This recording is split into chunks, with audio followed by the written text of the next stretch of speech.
Yo, sahabat sektor 7 semuanya, jumpa lagi dengan Mimin ya guys. Hari ini Mimin akan membawakan alur cerita Night of the Goblin. Sebelum kita masuk ke ceritanya, Mimin ucapkan terima kasih sudah bersedia untuk klik video ini. Dan jangan lupa dukung Mimin dengan cara subscribe, like, komen, serta share videonya ya guys.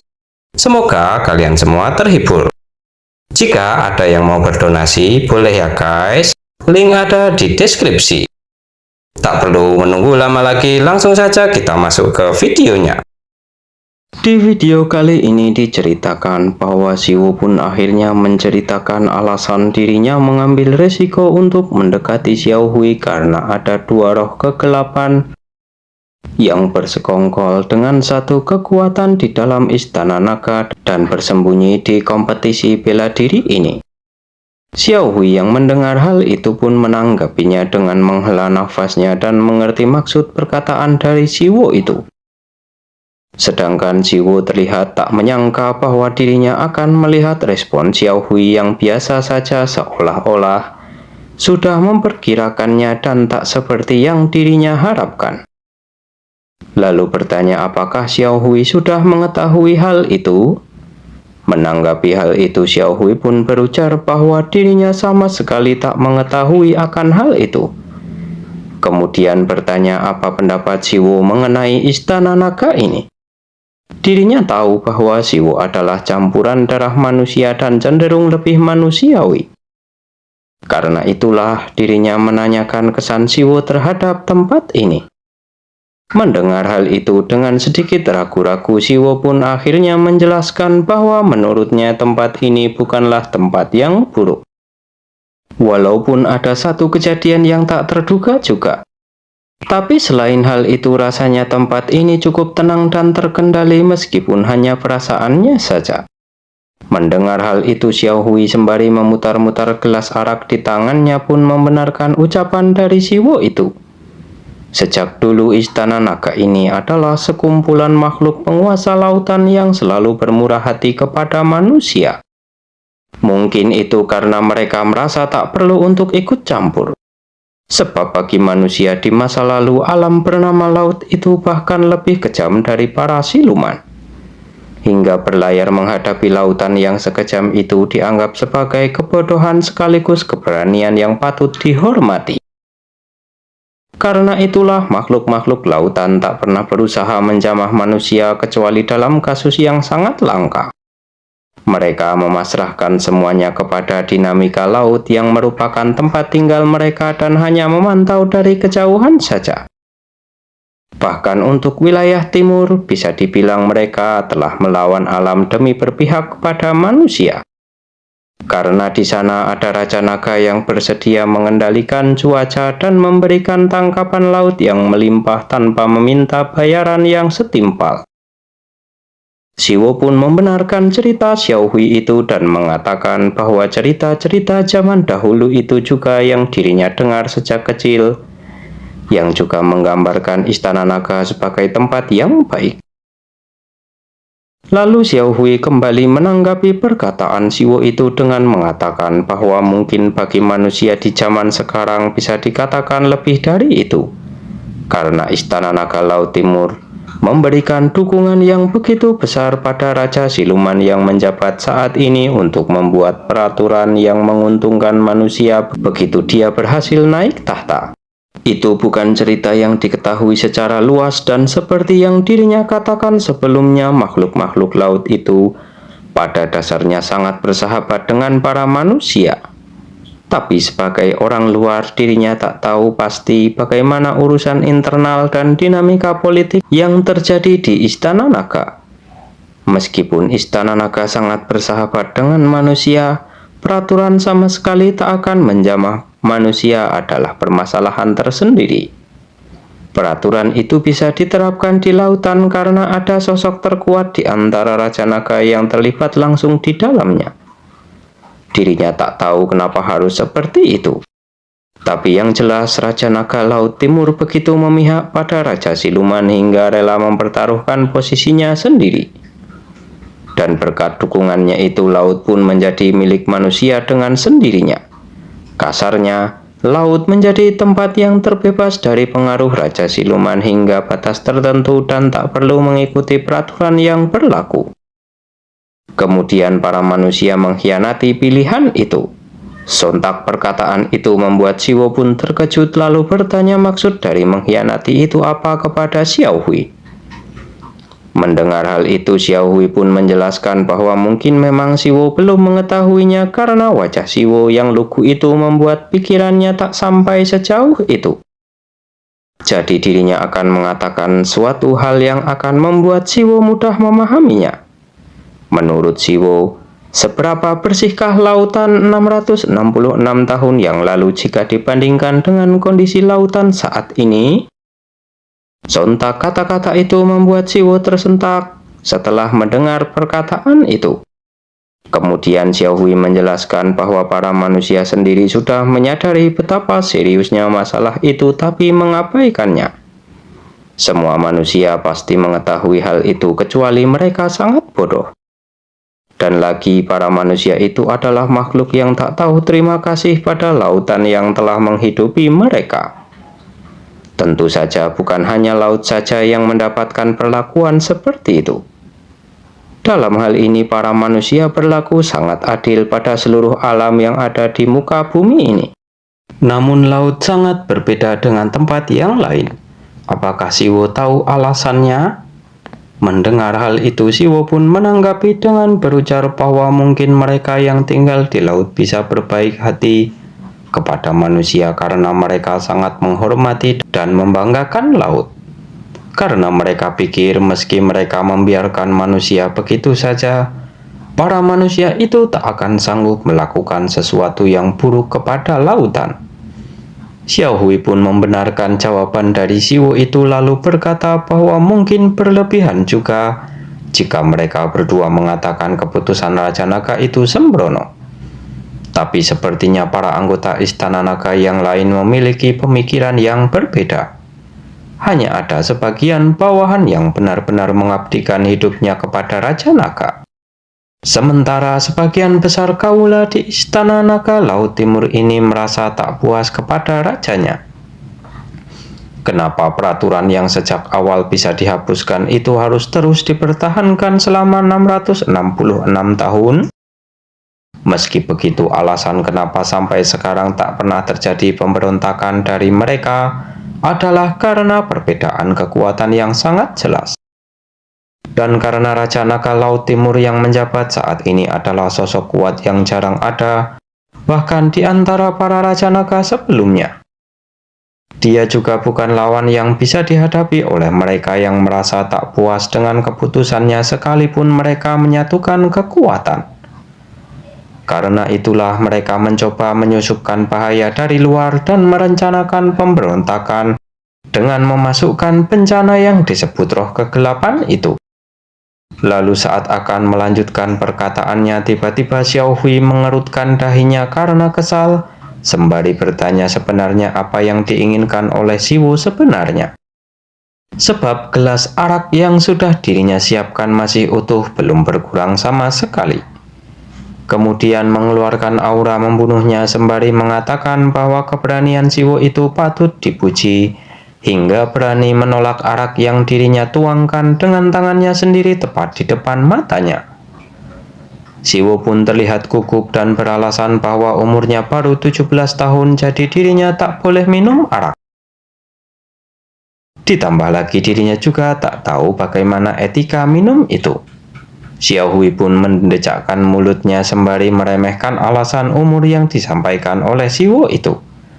Lalu meminta Siwo untuk mendengarnya baik-baik. Jika orang dewasa sudah memberi Siwo arak, maka dia harus segera meminumnya.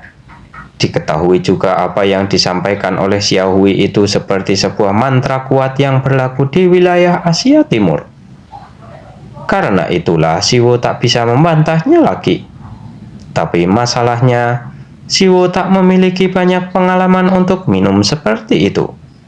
Dan yang lebih parah lagi, pengalaman yang tak banyak itu juga bukanlah pengalaman yang bagus. Jenis dan kandungan alkohol yang bisa diminum Siwo tanpa membuatnya tersiksa juga terbatas. Kemudian, Siwo yang sudah tak bisa mengelak lagi pun meraih gelas arak itu sembari dalam hatinya berujar bahwa dilihat sekilas saja arak Xiaohui itu sudah sangat memabukkan. Dan saat diletakkan di depannya saja dirinya bisa merasakan alkoholnya membumbung ke udara. Walaupun aromanya terasa sangat enak. Lalu menyambut permintaan bersulang dari Xiaohui yang mengeluarkan ekspresi mengerikannya. Sesaat setelah itu, Siwo pun mulai meneguk arak itu. Diakibatkan hal itu, gejala yang Siwo rasakan dari dalam tubuhnya saat itu bukan hanya disebabkan oleh arak yang diberikan oleh Xiaohui. 7 butir kelereng siluman yang sebelumnya ditelannya pun bereaksi layaknya semua makanan yang tinggi nutrisi. Kelereng itu membutuhkan proses yang lama untuk dicerna oleh tubuh Siwo. Apalagi 7 kelereng itu berasal dari 7 siluman level khusus. Kondisinya saat ini masih belum tercerna sama sekali. Tapi setelah menambahkan arak pilihan langit ke dalam tubuhnya yang juga merupakan arak yang dibuat dari buah persik, yang dianggap paling berkhasiat di antara semua obat mujarab yang tumbuh liar di Gunung Huakuo, meski arak itu bisa dikatakan memiliki kualitas rendah di antara arak sejenisnya, arak itu cukup untuk menjadi obat pencernaan terbaik dan katalisator yang dibutuhkan oleh tubuh Siwo. Sedangkan Xiaohui yang melihat reaksi dari tubuh Siwo itu pun berujar bahwa seperti dugaannya, Siwo terlalu banyak menelan makanan yang bahkan tak bisa dicerna oleh Siwo. Dirinya memperkirakan keadaan itu sejak Siwo pertama kali datang ke sini dan ternyata dugaannya itu memanglah benar karena wujud menyedihkan Siwo tak sepadan dengan energi siluman yang dirinya rasakan darinya. Meski dirinya tak menyangka reaksinya akan secepat ini. Kemudian mengatakan kepada Siwo bahwa sepertinya kelereng-kelereng itu adalah milik siluman yang telah Siwo kalahkan selama ini. Tapi, apakah Siwo juga memakan yang lain juga? Mendengar hal itu, Siwo yang sudah sembuh dan kembali ke wujud manusianya itu pun mengatakan bahwa dirinya tak memakan selain kelereng-kelereng itu. Mendengar hal itu, Xiaohui dalam hatinya berujar bahwa ternyata Siwo tak mengetahuinya. Apa para dokter Istana Naga menggunakan obat mujarab padanya hanya karena dia dianggap sebagai tamu kehormatan? Atau ada orang lain yang berbaik hati kepadanya? Yang manapun yang benar, jelas Siwo adalah anak yang beruntung. Melihat Xiaohui diam melamun seperti itu, dengan sedikit sungkan Siwo pun memuji arak yang Xiaohui berikan ini. Sepertinya memiliki efek yang sangat luar biasa. Sebelumnya dirinya juga pernah meminum semacam obat, tapi rasanya agak berbeda dengan obat waktu itu. Arak ini membuat dirinya merasa lebih sehat. Obat yang sebelumnya dirinya minum itu juga memberikan efek bersemangat seperti saat meminum kopi atau minuman berenergi. Tapi saat ini rasanya dirinya benar-benar kenyang dan bisa tidur nyenyak. Dikarenakan hal itu dirinya berterima kasih telah diizinkan meminum arak ini. Dan kalau begini juga sepertinya dirinya bisa mengerahkan seluruh kekuatannya tanpa ada masalah. Xiaohui pun menanggapi sembari meneguk segelas araknya lagi, sembari berujar bahwa kata-kata Siwo itu berlebihan. Sebab seperti yang dirinya katakan sebelumnya, ini adalah arak biasa. Jika Siwo meminum arak pilihan langit yang sebenarnya dari Gunung Huakuo, Siwo pasti akan merasa jika ucapan terima kasih Siwo itu tak layak untuk membayar harganya. Namun tentu saja arak sekelas ini juga tak akan bisa dinikmati oleh sembarang orang. Namun setidaknya Siwo harus lebih mempersiapkan diri untuk menghadapi kekacauan yang akan terjadi besok. Meskipun kemungkinan besar hasilnya tetap tak akan berubah sekalipun Siwo berhasil mengerahkan seluruh kekuatannya. Tapi anggap saja arak ini sebagai permintaan maaf dari dirinya karena telah berbuat salah kepada Siwo di pertemuan pertama mereka seminggu yang lalu. Siwo pun tertawa sembari menggaruk kepalanya menanggapi dengan berujar bahwa jika soal itu, lebih baik menganggap semuanya impas karena pertemuan terakhir mereka, dirinya juga sudah melakukan hal yang tak perlu saat pertandingan sudah berakhir. Mendengar hal itu, Xiao Hui pun mengatakan rasa syukurnya karena Siwo bisa sembuh lebih cepat dari dugaannya. Jadi Siwo memiliki waktu lebih dari yang diperkirakan. Siwo pun menanggapi dengan berujar bahwa saat ini dirinya tidak mengantuk, tapi karena tak ada hal yang lain yang bisa dirinya lakukan, dirinya akan berusaha untuk beristirahat. Mendengar hal itu, Xiao Hui menyela dengan mengatakan bahwa saat ini Siwo sedang mengatakan omong kosong sebab Siwo harus terus bersama dengan dirinya hingga pagi nanti. Kemudian tak terasa pagi pun tiba dan terlihat Siwo saat ini sedang berjalan kembali ke ruang perawatan dengan muka kusamnya karena tak tidur semalaman. Lalu memasuki ruang perawatan sembari memanggil nama Yosin. Setelah memasuki ruangan itu dengan senyuman bahagianya, Siwo memamerkan rambutnya yang saat ini berubah menjadi lebih pendek. Namun secara bersamaan mereka pun terkejut setelah saling bertatapan. Yosin bertanya ada apa dengan penampilan Siwo kali ini? Sebab rambutnya seperti orang yang akan pergi wajib militer. Namun Siwo terpaku karena memikirkan 50.000 variabel yang memungkinkannya untuk memahami situasi kali ini. Setelah memahaminya, Siwo pun berteriak, menanyakan apa yang telah dia lakukan kepada Yosin temannya serta memintanya untuk berhenti menyamar dan menunjukkan identitas aslinya. Mendengar tuduhan itu, Yosin pun kesal lalu berdiri dari duduknya sembari berkata bahwa Siwo banyak tingkah. Kemudian mengatakan bahwa dirinya adalah Yosin. Apakah dirinya harus menunjukkan bukti lagi kepada Siwo? Lalu mengatakan nama lengkap Siwo, tanggal ulang tahunnya, dan juga Siwo hanya tinggal dengan ibunya serta paling suka makan capcay. Dan wanita-wanita yang Siwo sukai sejak kelas 1 SMP berdasarkan urutannya pun dirinya bisa menyebutkannya. Kemudian menyeringai kepada Siwo apa masih mau diberikan fakta yang dirinya ketahui selama beberapa jam ke depan. Namun Siwo masih membalas ejekan itu dengan kesal dengan membahas tentang game yang mereka berdua pernah mainkan. Namun karena hal-hal itulah dirinya jadi tahu bahwa dia adalah benar-benar Yosin yang dirinya kenal. Dirinya tak tahu apa yang telah terjadi kepada Yosin, tapi jika dilihat-lihat rambutnya itu juga terlihat keren dan sedikit lebih kekar juga. Dengan berpose sombongnya, Yosin pun bertanya apakah hanya penampilannya saja yang terlihat berbeda di mata Siwo. Lebih baik Siwo menantikan aksinya saat bertarung nanti karena dirinya akan menunjukkan kemampuan bertarung yang berbeda.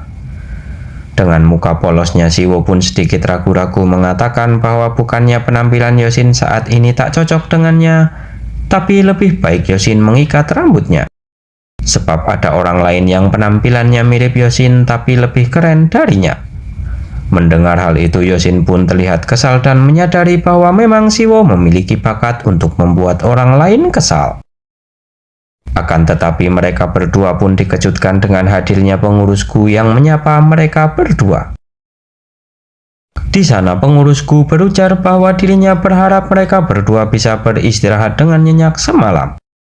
Sebentar lagi pestanya akan dimulai. Dirinya akan memandu Yosin dan Siwo ke tempat pesta.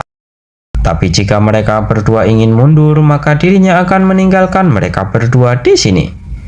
Mendengar hal itu secara bersama-sama, mereka berdua pun menjawab pertanyaan pengurusku dengan berujar bahwa mereka baik-baik saja dan akan ikut pergi ke pesta itu. Bagaimanakah kelanjutan ceritanya? Kita lanjutkan di video berikutnya ya guys. Terima kasih sudah menonton. Jumpa lagi dan bye-bye.